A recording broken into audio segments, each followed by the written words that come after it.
Hey there, welcome back to my channel. I'm Amanda and today I'm gonna share with you everything you need to know about the Prada Cahier. And as per usual, I'm breaking up my review in 5 sections: an overview of the bag, wearability, what fits inside, how I bought the bag, pros and cons, and then I'll round all that up at the end for a summary and let you know who I would recommend this bag to. So let's get right into it.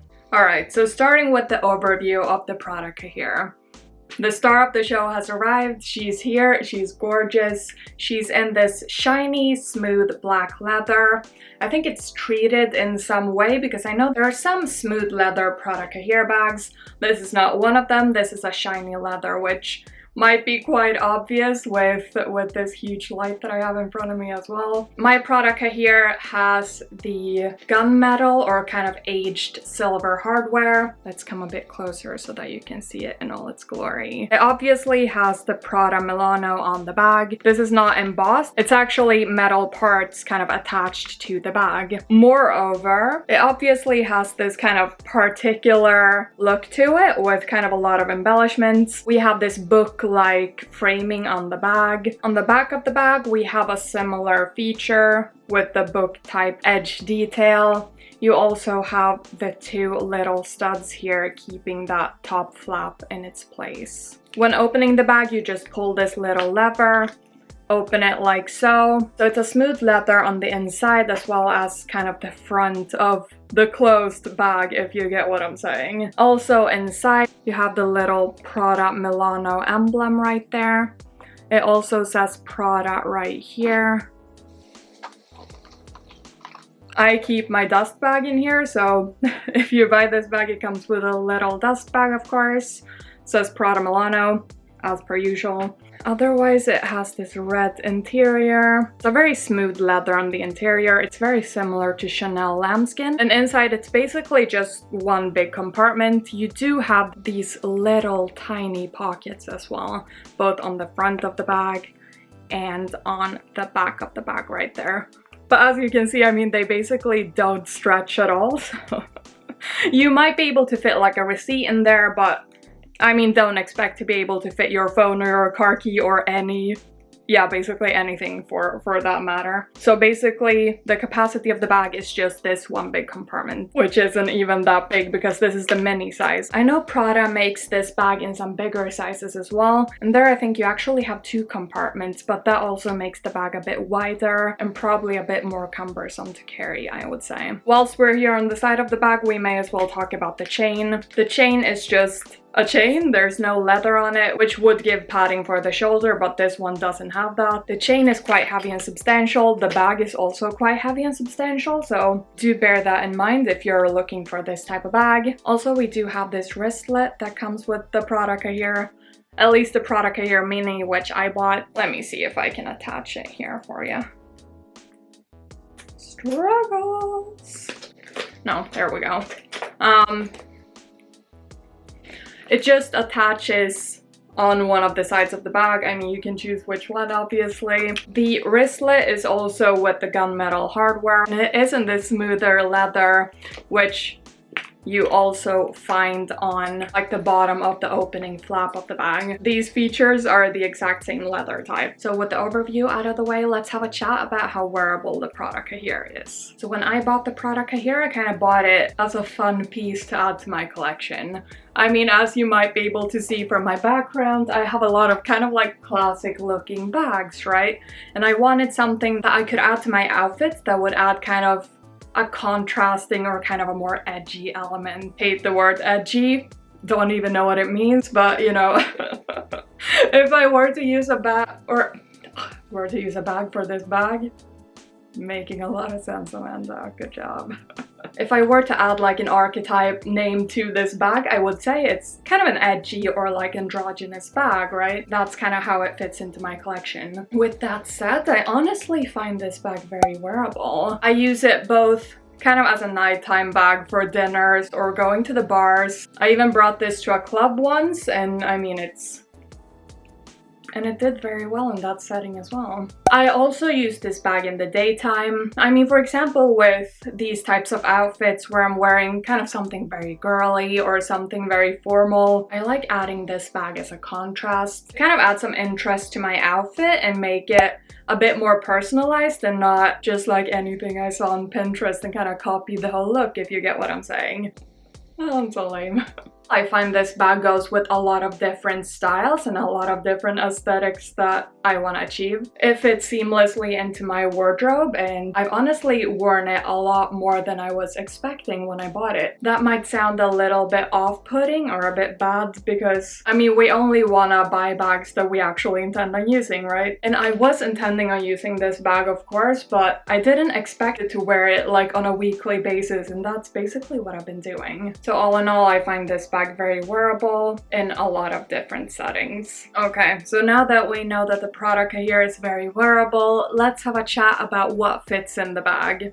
And I promise this will be a brief chat because it's tiny and it doesn't fit a lot, unfortunately. Or unfortunately, I mean, I bought the mini bag, so what should I expect? And I love mini bags. We love like a tiny bag moment. I'm rambling, I'm sorry, but okay, let's talk about what fits. I'm gonna rest this on my shoulder actually because it's really heavy. So currently I have my 2 phones and my car key in here. My 2 phones are the iPhone 11 Pro and the iPhone 13 Pro. If I choose to take 2 phones, that takes up literally 90% of the space in this bag. I mean, if I was to take 2 phones and a car key, then I would not fit a wallet. I would just basically pull out the cards I need and fit them in this super tight compartment back here. Usually what I do, I pare down my phone moment, only bring 1 phone. We're fitting it right there. If you know me well and you're a subscriber of this channel, you would know that I use my Louis Vuitton key holder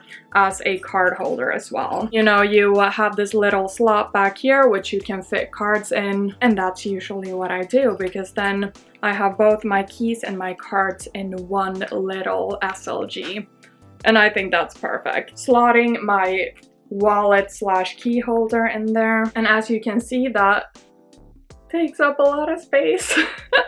It's not much space left. We're out on like an errand. We might need a little lipstick, right? And with that in there, we're basically at full capacity. If I was to take my car, I could also just pop the car key on top of the bag and just... Does this close? Yes, we can close. And just close it accordingly. Essentially, there's not much stretch to this bag, so what fits in there fits, and you cannot squeeze anything else in there, similarly to what I said about my little sac de jour nano. I mean, both of these bags are very firm bags. What fits in there fits. For this bag, I just pared down my belongings, and honestly, I have no issue paring down my belongings, especially for this bag because, I mean, when you stuff it, it gets even more heavy. I mean, I'm kind of old and I have kind of back problems, right? Because I used to do cheerleading and gymnastic, and that just haunts my back every day ever since ever since I quit, that is. I need to stretch more, we all do. Breathe and stretch. Remember that, that's your homework for this week. But regardless, I mean, this bag can get quite heavy, so if we forget to do our stretches and we have a bad back day, this bag doesn't really understand the assignment for that type of day, unfortunately. But otherwise, I do fit my essentials. Not much more, but on like a night out or like a dinner or just quick errands during the day, I think this bag is perfect. Now that we know what fits inside a Prada Cahier, let's have a chat about how I bought my Prada Cahier Mini. So similarly to many of my other bags, I bought the Prada Cahier Mini Preloved from Vestiaire Collective. I bought it back in May 20... Wait, when was it? This global situation is just making me lose track of years. Let me know in the comments if that happens to you too. I mean, I bought this bag in May 2021. I've had it for almost a year now. Like I've said, I've used it on almost a weekly basis. It's one of my most used handbags. Included that in my video about my most used handbags of 2021. So if you haven't seen that, I'll link that up here somewhere in the card so that you can jump to that video after this one, of course. This exact Prada Cahier Mini is no longer for sale at the Prada store. Similar ones have have a recommended retail price for 2,300 euros. I bought mine pre-loved, like I said, and I bought it for 600 euros. It wasn't like new condition. Since then I have made some scratches on it. Like I said, I use it on almost a weekly basis, and that shiny treated leather is kind of prone to scratching, but there's nothing major and nothing that really bothers me. With that comparison of the 600 euros I bought it for and that 2,300 euro retail price, there obviously are savings to be made on the pre-loved market. So if you're looking for this bag, perhaps check your favorite pre-loved stores first. Like I say in all my videos, only go to the pre-loved stores that you trust. For me personally, like I usually say, I like going to Vestiaire Collective. They usually have a very good supply of bags, and they do have that service of them authenticating the bag for you so that you can feel secure that it's actually authentic. I bought this bag May 2021. I have wanted this bag for a while. I know it was released in 2016, right? It's not a new innovation, it's not a new bag,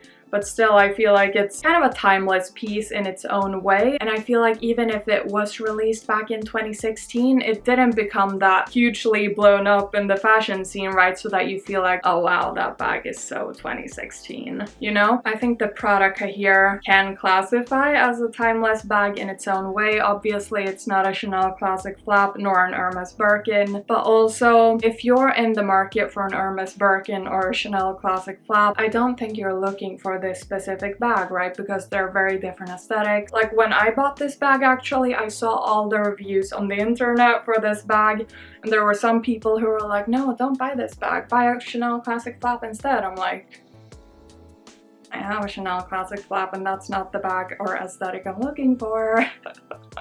Everything doesn't have to be a Chanel classic flap, right? Because for some of us, that aesthetic is nice, but we don't want to have that aesthetic every day, right? So to the girl who made that review, great review, you're doing great, babe. But I respectfully beg to differ and say that maybe if you're in the market for this bag, you don't necessarily have to jump to an Hermes Birkin or a Chanel classic flap or a Dior Lady Dior bag. Don't have one, don't know the terminology, but you know which one I mean. I mean, you don't only need to have those bags in your collection necessarily, right? So that's just my rant I wanted to get out there. But regardless, bought this bag for a great deal on the pre-loved market. If you're looking for this bag, perhaps check the pre-loved market as well. Okay, so let's just rattle through all the pros and cons that I have for the Prada Cahier. The first obvious con that everyone mentions about this bag is the weight. Honestly, I see that as a little bit of a con. For me, I don't mind that a lot, to be honest, because I feel like that makes the bag feel substantial. In a weird way, I feel like the weight adds to the aesthetic and the look of this bag. It kind of feels like a demanding type of bag, like it's here and it's in charge of the situation, right? And with that also comes some weight, and that's fine, right? We appreciate her regardless. Like I said,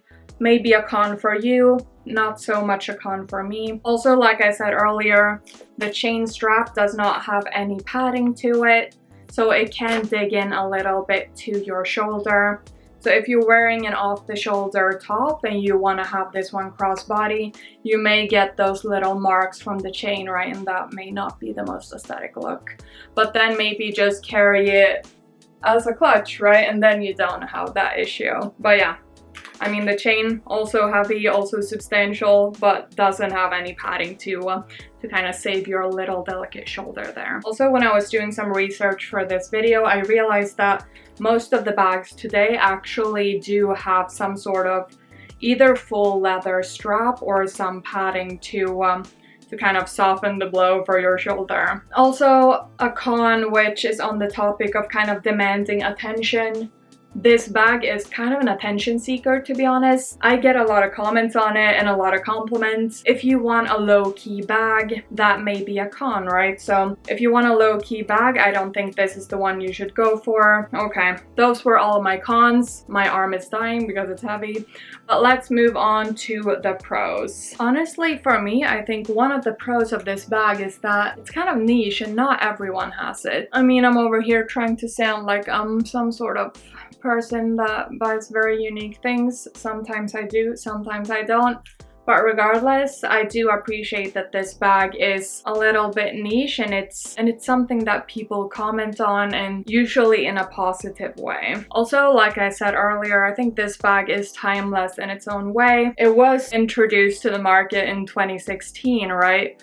And it feels like it didn't get that 2016 stamp on it. It kind of was appreciated in the market then, and it's appreciated now in the market as well, right? And that is why I would say that it's kind of timeless in its own way. On that similar front, I think this bag does make a statement. I think it's an elevated design that can add a contrast to many of my outfits. I think it's a good conversation piece. This is the bag that I actually get the most compliments on, and it's one of the bags that people ask about the most. So those were basically all of my pros. A good wearable bag that makes a statement, but it doesn't make too much of a statement. It's just that happy middle ground of a statement piece, but something that's still timeless, in my opinion. So to round this review all up, this is one of my favorite handbags in my collection. I use it a lot. I feel like the quality is substantial. I wouldn't necessarily recommend it as kind of a one-stop shop bag, just because, I mean, the look of it is quite niche and is quite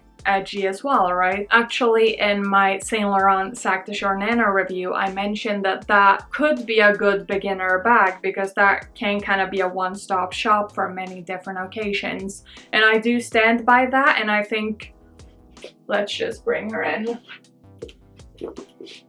And I do think my Sac de Jour Nano would be a better option for any newcomers to the luxury fashion community that wants a designer bag but don't want to buy all of them and wants to have a bag that goes for, like I said, many different occasions, many different types of outfits and different moods of outfits and all of that good stuff, right? I think this bag is very classic. This one is obviously more niche, and if you are a beginner, then, like I said, would definitely recommend the Sac de Jour over the Prada Cahier if you were toying in between buying any of these bags. But if you're someone like me, you have a few bags in your collection, you want to have a bag that kind of adds a different type of aesthetic or a different type of element to otherwise plain outfits, then I think this bag is a great option. Also, price to quality ratio, very nice if you're looking at getting a pre-loved bag. On the pre-loved market, I obviously got quite a good deal on my Prada Cahier. If you are in the market for a Prada Cahier, I would probably recommend you to at least check the pre-loved market before you make that jump and pay the 2,300 euros at the Prada store. And obviously, if you want this exact one, then you would have to go to the pre-loved market anyway, because this one is not available in this season at Prada. So that was basically it. Next up, I think I want to film a handbag collection, because obviously, as you can see, I have quite a few bags, and for me to get through them all in review format will take some time. So if you're interested in seeing that video, do subscribe to my channel so that you don't miss it when I upload it. Thank you so much for watching this video. If I forgot to mention something that you're still wondering about the Prada Cahier, please let me know in the comments below and I'll get back to you that way. And until my next video, stay safe, take care, and see you soon. Bye!